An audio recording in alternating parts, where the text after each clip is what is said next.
উদয়পুরে বাল্যবিবাহ রোধ ও নারী শিশুদের অধিকার সুরক্ষার লক্ষ্যে অনুষ্ঠিত হল এক গুরুত্বপূর্ণ সচেতনতামূলক কর্মসূচি। রাজর্ষি কলাক্ষেত্রে আয়োজিত এই অনুষ্ঠানে উপস্থিত ছিলেন জাতীয় মহিলা কমিশনের চেয়ারপারসন বিজয়া রাহাতকর। বক্তারা জানান, বাল্যবিবাহ শুধু একটি সামাজিক সমস্যা নয়, এটি শিশুদের শিক্ষা, স্বাস্থ্য এবং ভবিষ্যৎ উন্নয়নের অন্যতম বড় বাধা। তাই এই কুপ্রথা রোধে আইন প্রয়োগের পাশাপাশি জনসচেতনতা বৃদ্ধির ওপরও জোর দেওয়া হয়। অনুষ্ঠানে উপস্থিত ছিলেন সমাজ কল্যাণ ও সমাজ শিক্ষা বিভাগের মন্ত্রী টিঙ্কু রায়, ত্রিপুরা মহিলা কমিশনের চেয়ারপারসন ঝর্ণা দেববর্মা, গোমতী জেলার জেলাশাসক রিঙ্কু লাথের, জেলা পুলিশ সুপার অরিন্দম দাস সহ প্রশাসনের একাধিক আধিকারিক। আলোচনা সভায় আইনসম্মত বিবাহের বয়স, বাল্যবিবাহ নিরোধ আইন এবং শিশুদের অধিকার রক্ষায় প্রশাসনের ভূমিকা নিয়ে বিস্তারিত আলোচনা করা হয়।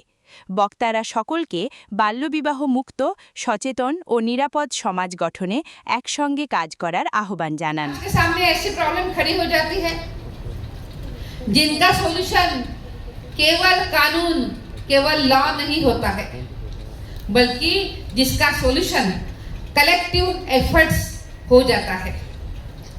चाइल्ड मैरिज एक ऐसी ही प्रॉब्लम है।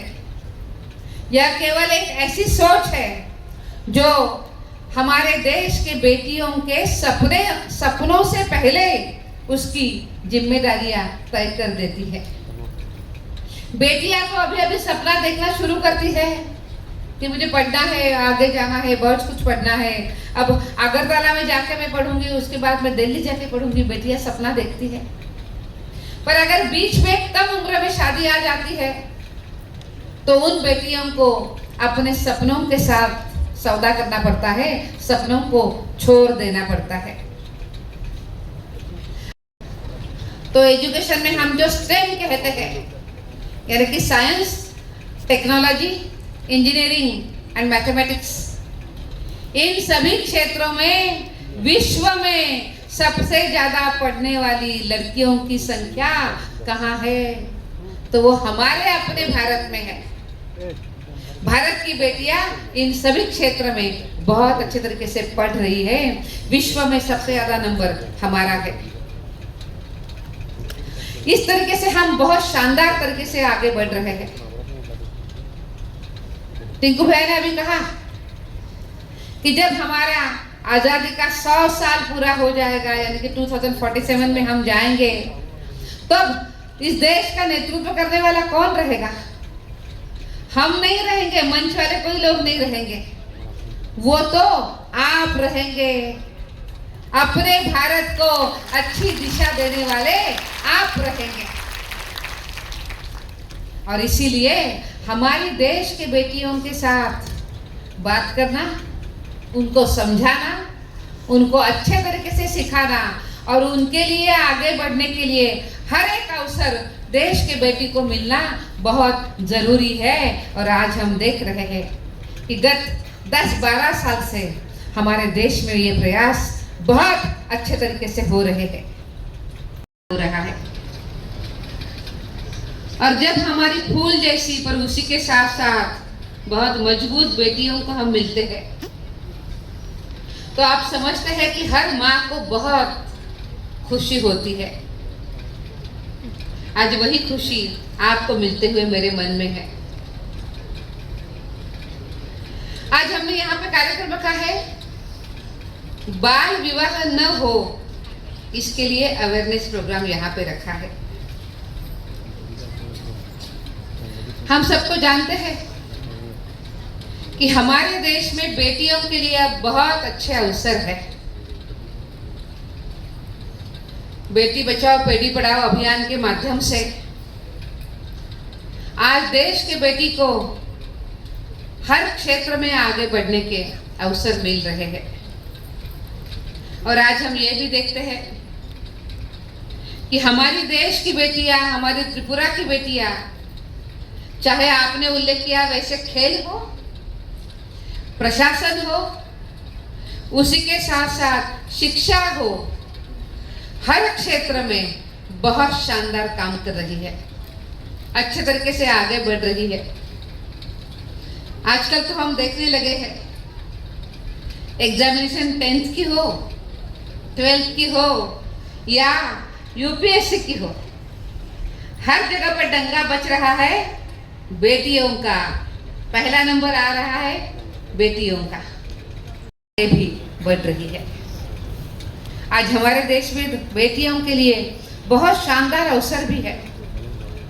आपको पता है कि पूरे विश्व भर में सबसे ज्यादा महिला पायलट्स की संख्या कहाँ है?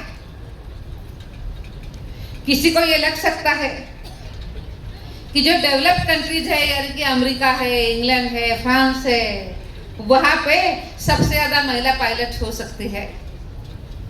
अगर आप ये सोच रहे हैं तो वो गलत सोच रहे हैं।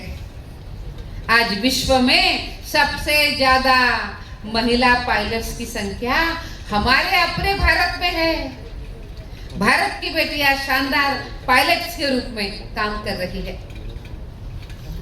जब हम 26 जनवरी की बात करते हैं तो 26 जनवरी को जो परेड होती है, उस परेड का नेतृत्व कौन करता है? इस देश की बेटी करती है। शुरुआत होती है परेड की, वो बेटियों की परेड से शुरुआत हो जाती है। और बात केवल इतनी नहीं है, तो आज हर क्षेत्र में बेटियां आगे है, महिलाएं आगे है। आज रक्षा क्षेत्र में महिलाएं बेटियां बहुत अच्छा काम कर रही है। शत्रु के सामने कंधे पे कंधे मिलाते हुए वो रण मैदान में लड़ रही है। और वही जब बात 2025-এ যখন প্যারিসে অলিম্পিক হয়েছে, প্যারা অলিম্পিক, এখানে দেখেছে অনেকেই। প্যারা অলিম্পিক তো দেখেছো না, প্যারিসে প্যারা অলিম্পিক হয়েছে।